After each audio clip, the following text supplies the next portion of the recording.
quelles sont les deux compétences absolument obligatoires pour réussir tes photos de portrait? Je vais te le dire dans cette vidéo. Avant ça, pense à liker, partager, commenter, t'abonner. Plus on sera sur cette chaîne, plus je pourrai la développer. Donc merci, merci, merci mille fois. Alors, quelles sont selon moi les deux qualités, les deux compétences nécessaires pour réussir des photos de portrait? Avant de commencer, je veux juste te dire que c'est ma vérité, c'est ma façon de voir les choses et c'est pas forcément une vérité absolue pour tous les photographes. Il y a sûrement d'autres photographes qui verront d'autres compétences importantes. Moi, après 10 ans en tant que photographe professionnel, c'est vraiment les deux compétences qui me semblent nécessaires. Donc, la première compétence, et qui va sûrement te surprendre, parce que c'est pas une compétence liée forcément à la photographie, c'est une compétence plutôt relationnelle et du coup, ça va être ta capacité à mettre les gens en confiance. Ça, pour moi, c'est un truc qui est la base de tout. Si tu réussis à mettre tes modèles en confiance, tu as déjà fait 90% du boulot.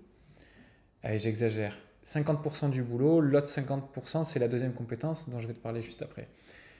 Mais pour moi, celle-là, je dis 90% parce que j'exagère un peu que je suis marseillais, mais l'idée, c'est vraiment que c'est une compétence qui est, à mon sens, qui est au-dessus de toutes les autres. Parce que si tu l'as pas, il n'y a rien qui va aller derrière en fait, ça ne pourra pas fonctionner.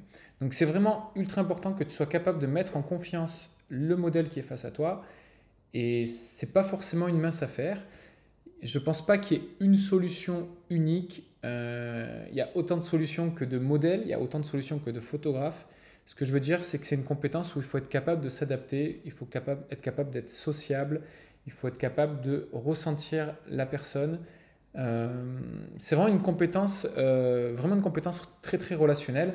Alors, je veux quand même te rassurer, peut-être que toi tu es un grand timide et que tu te dis, ouais ok c'est sympa ce que tu me dis Baptiste, mais moi je suis timide et je ne sais pas comment faire. Je ne vais pas dire que j'étais l'homme le plus timide au monde, mais j'étais quand même pas mal timide, pas mal introverti avant d'être photographe et je pense que c'est en partie pour ça que je suis devenu photographe, pour apprendre à aller vers l'autre, apprendre à faire des belles photos des gens alors que je ne les connais pas. C'est vraiment quelque chose qui m'a passionné, qui m'a donné vraiment envie de faire de la photo, au-delà de l'aspect esthétique bien sûr, mais quand j'ai découvert le portrait, j'ai vraiment compris que ça allait m'obliger à sortir de ma timidité et d'aller vers l'autre. Je ne pouvais pas juste prendre un modèle et lui dire rien du tout et attendre qu'elle se mette comme il faut et avoir des belles photos. C'est pas possible. Donc il fallait forcément que moi, je prenne le devant et que j'arrive à créer quelque chose. Je vais faire un parallèle qui est assez osé, mais qui est assez parlant.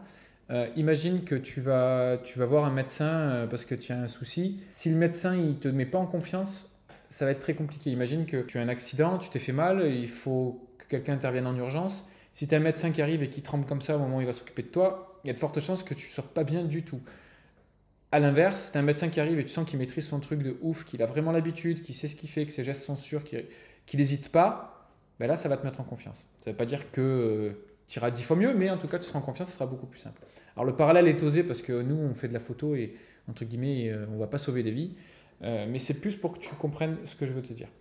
Donc du coup, ton modèle, il a vraiment besoin de se sentir en confiance. Pourquoi? Parce que lui, il y a de fortes chances qu'il n'ait pas l'habitude. À part si tu prends un modèle professionnel qui a l'habitude de poser. Mais en général, quand on veut être photographe professionnel, on va shooter plutôt des familles, des couples, des gens qui n'ont jamais été pris en photo ou rarement et du coup qui ne sont pas ultra à l'aise à l'idée d'être pris en photo, voire même qui ont déjà eu des mauvaises expériences en tant que modèle et du coup qui vont venir avec un mauvais a priori.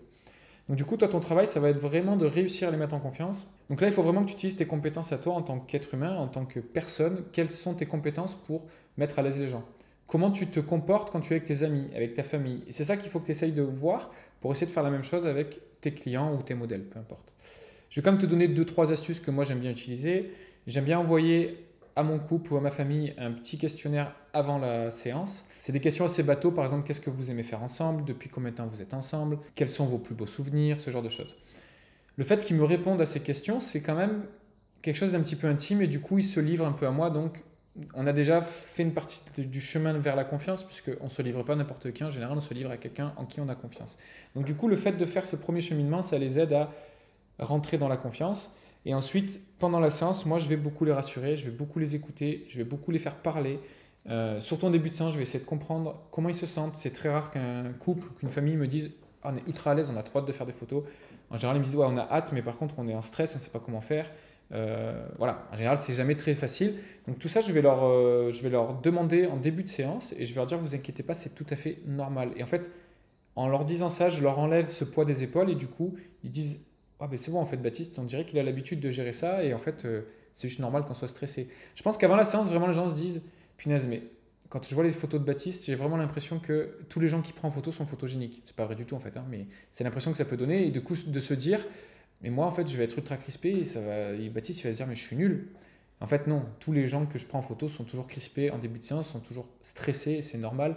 Et du coup le fait d'en parler, le fait de leur dire que c'est normal, je pense que ça leur enlève un poids énorme. Là ils se disent, ouais mais en fait c'est bon Baptiste il a l'habitude, c'est toujours comme ça, donc c'est normal. Et du coup, bah, tu vois, petit à petit comme ça, je vais créer un cheminement qui va amener vers la confiance. Je vais leur mettre de la musique, je vais faire plein de choses comme ça qui fait que la confiance va se créer et du coup, ils vont se sentir comme dans une petite bulle, ils vont se sentir à l'aise et petit à petit, j'aurai des photos qui fonctionnent de mieux en mieux au fur et à mesure que la séance avance. Donc ça, c'est vraiment un point très important, c'est même pour moi le point le plus important, c'est la confiance. Le deuxième point qui est très important et qui pour le coup est un peu plus technique, c'est l'esthétique. L'esthétique, c'est vraiment un truc qui personnellement m'obstine. Je me rends fou avec ça, dans le sens où je veux vraiment que mes photos soient esthétiques. Quand je dis esthétique, c'est la lumière, c'est le cadrage, et c'est surtout que les gens soient beaux sur mes photos. La beauté, c'est subjectif, bien sûr, donc ça appartient à chacun, mais pour moi, c'est ultra important que mes modèles, quand ils se voient en photo, ils se disent waouh, je suis vraiment bien sur ces photos. Alors, sûrement que certaines personnes sont plus ou moins complexées et vont voir des défauts chez elles qu'elles n'aiment pas, mais par contre, ce que je veux, c'est que vraiment ils se disent ouais, mais là, vraiment, pour une fois, il a réussi à me mettre en valeur. Je suis bien sur ces photos, je me trouve bien, j'ai l'air naturel, je suis super content. Donc, ça, pour moi, c'est vraiment un point qui est ultra important et qui est souvent oublié, principalement chez les photographes qui cherchent trop l'émotion. Alors, c'est marrant que je dise ça parce que je me définis comme un photographe de l'émotion, entre guillemets.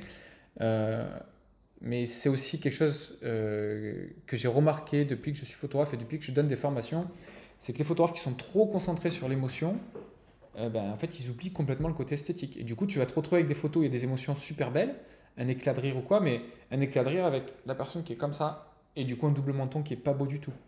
Comment tu fais pour éviter ça? Tu shootes d'un peu plus haut, parce que du coup, tu vas venir affiner le menton juste en te positionnant de plus haut, et du coup, on verra pas tous les plis en dessous. C'est un exemple.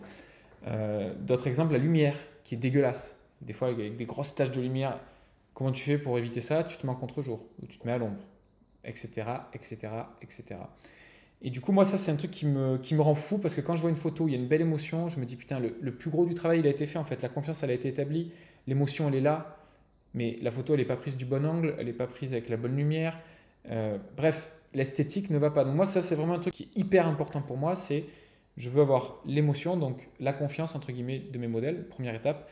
Et ensuite, je vais mettre tout ça dans de l'esthétique. Donc je veux que mon cadrage soit joli, que ma lumière soit jolie et surtout que les gens soient beaux et qu'ils se trouvent beaux sur les photos. Je veux vraiment faire ressortir le meilleur des gens dans mes photos. Donc c'est vraiment les deux compétences pour moi qui sont déterminantes si tu veux réaliser des portraits qui fonctionnent bien.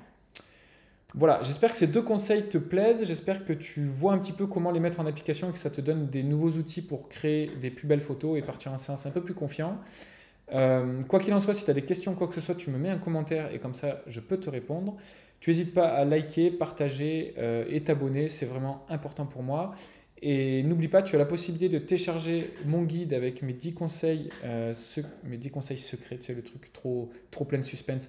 Donc, tu as la possibilité de télécharger mon guide avec mes 10 meilleurs conseils directement en dessous de la vidéo dans le lien. Et quand vous serez suffisamment être abonné, je pourrai mettre le lien directement quelque part par là, ça sera trop la classe.